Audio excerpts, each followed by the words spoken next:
Well, good morning. I'm sorry I'm a bit late. I'm trying something new.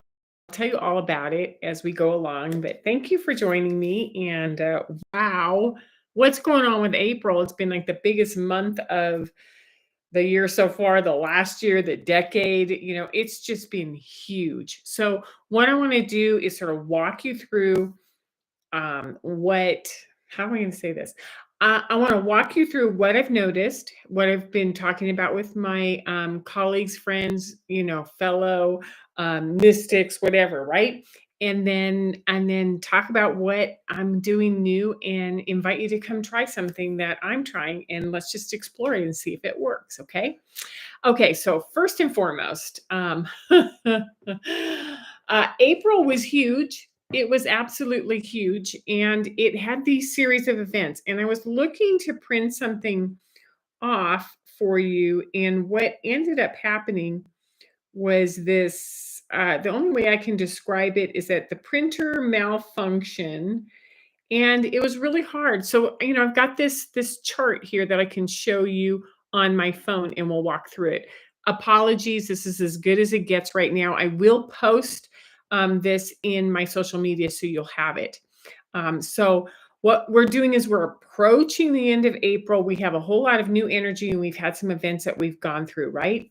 And before we go into that, I sort of want to say that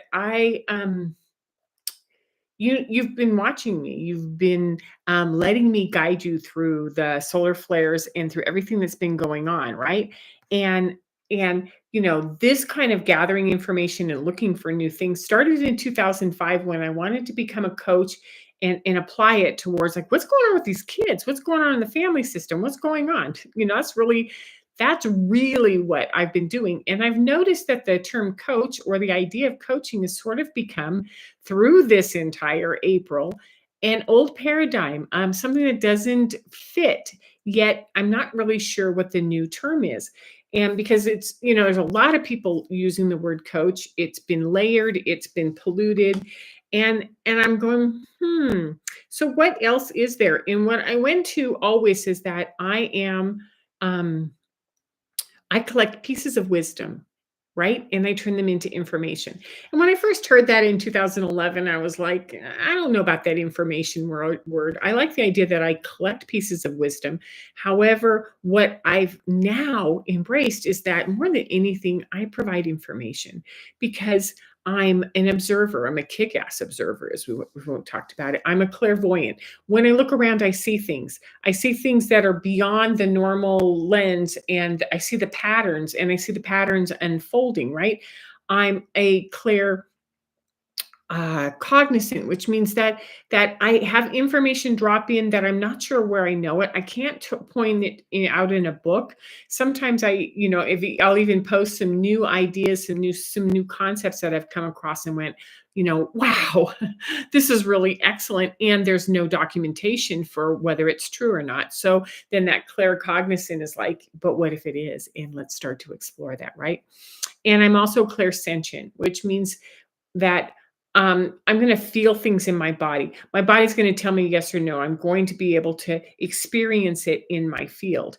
When we have all these clairs, and I have many more that activate at different times, but these are the three that just it's like this little triangle that just keep me going all the time. And and I loved it. And I love the idea that that is my skill set. So as a gatherer of information, what I want to do is break down what this month of April was and put it in a timeline that makes sense, right?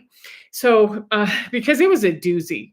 And whether we came up on the end of Mercury retrograde on the 25th, and again, you don't have to know what these terms are. Let me just sort of show you what they stacked up to be, and then what they look like to me energetically, right? Okay, so first, you've watched, as I have explained. Oh gosh, you can't even see it here. The ongoing solar flares. We have had solar flares that started in 22 in October, November, and then they sort of bumped us along all through 2023 on, oh, here's a C class, here's this, and it just sort of didn't go up that much very often until we hit November of 2023, which was what? at this point 6 months ago. And then it started bumping up, high C's, high M's, high C's, X, X, X. And our bodies were like, what are we supposed to do with this? So a lot of you stepped on board, and I was able to start providing information on what are those solar flares and what's going on, and how do we what do we do? We hydrate, we rest, we adjust, we do magnesium, we help ourselves, we increase our salt intake. These are the kind of things that are so essential, right? So we have the solar flares, and they make sense to me. And then we have these events. So the first one I'm going to talk about is the lunar and solar eclipse that happened, right? So the lunar eclipse was on March 25th, and it was aligned with the North Node, and it sort of went down into our sacral, down into our subconscious, and went like, what do you want to do? Who do you want to be? Can we start to bring this to the surface? And after all these solar flares, we were kind of like, oh no, this is hard, right? This is much harder than I thought it was going to be. And then we have 2 weeks, stretches out 2 weeks. And then we have the solar eclipse, which was aligned with Chiron, which was the second, of a series from 2017, prophesized, forecasted. It doesn't matter what it was flipping huge. And when that solar flare happened, it sort of locked in these two anchors, and we went, oh, and it was on April 8th, right?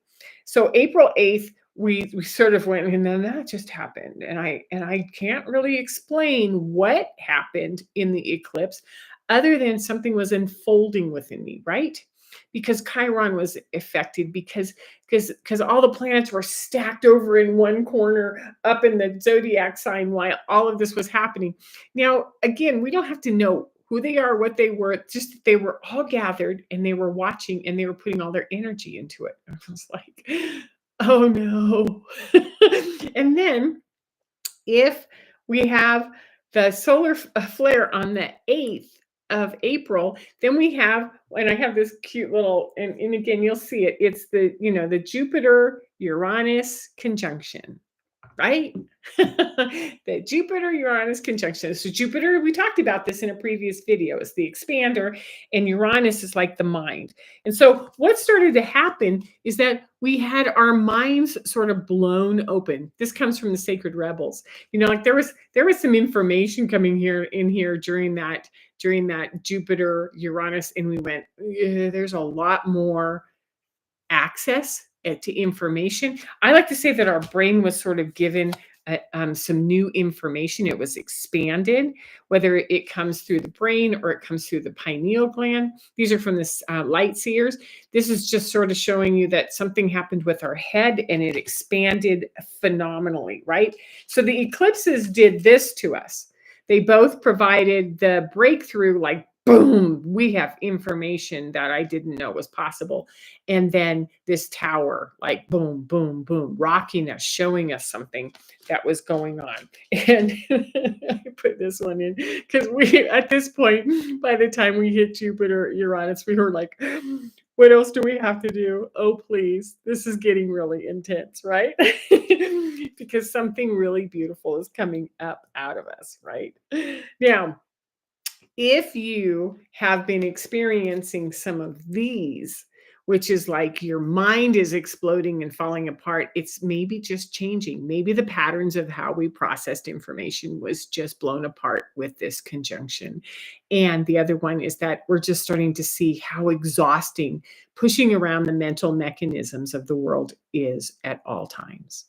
Okay, so that gives you a perspective of how big it was. Now, we're thinking, okay, those are the two big aspects. Jupiter in Uranus conjunction on the 20th was the biggest to date, right? Which was 11 days ago, right? The biggest to date for 2024. And then along comes the Scorpio full moon. So the Scorpio full moon was on the 23rd, 5 days ago. And at any time a Scorpio full moon is hard. Yet when a Scorpio full moon, when it's in Scorpio, it's going to be this guy. It's going to be the deep fixed energy of going down to the bottom of the emotions, down to the bottom of the cave, down to the bottom of the sacral, and going, I have information in here. Don't share it with too many people. I sort of stand back. And when I release it, when I go down to it and I find it, it's huge. So what I love is this is the thought deck, and this is not the most attractive character, but this is a very committed Scorpio kind of with a Sith. And when he goes down into the bottom of the ocean, he's going after all these anchor lines where we have anchored our genetic lineage, our childhood trauma, all of those things that have interfered with us to become, where is it? Who we want to be. And so what he does is he cuts them loose so that we can be free. And if you notice when he cuts them loose, every time he cuts them loose, you see these bubbles of almost beautiful, pure energy coming up, right? And so, and then, and then we have these bubbles of old stuff just coming out and releasing, and they're letting go and they're freeing us, and we're just like wallowing around sort of in a numb state thinking, okay, now all of this is loose. And what do I do with that? Right. And then we celebrate. We celebrate on the 25th because Mercury, this little guy right here, comes out of retrograde. Now, I put a meme out that said, I kind of think that Mercury, who is our right hip on the tree of life, our reason, how we bring our intellect in, how we feed the information into our mind, how we operate our mind and our communication, rules Gemini, like all of these parts. When Mercury comes back out of being retrograde, the meme said, I think he went to a therapeutic program and he came back and he's different. And now we have to change everything to deal with this new perspective of this personality, right? Because I've been in therapeutic programs and I know what this is like. So when Mercury came back, what happened was this started to happen. We have a new lens. We have a new perspective. And there's dizziness on the 24th, the 25th, the 26th, to some degree, even right now. There's this dizziness, like, whoa, it's a little bit wider than I thought it would be. I'm not sure what to do. And things are not quite the same. And we're not done yet. So when we go through the solar flares, through the eclipses, through this conjunction, through this moon, and then we end Mercury retrograde, we now have anywhere between a couple of weeks, a day or two, couple of weeks. I'm thinking by mid-May, we should have a perspective of, okay, I've had enough information now that I actually can put together what just happened.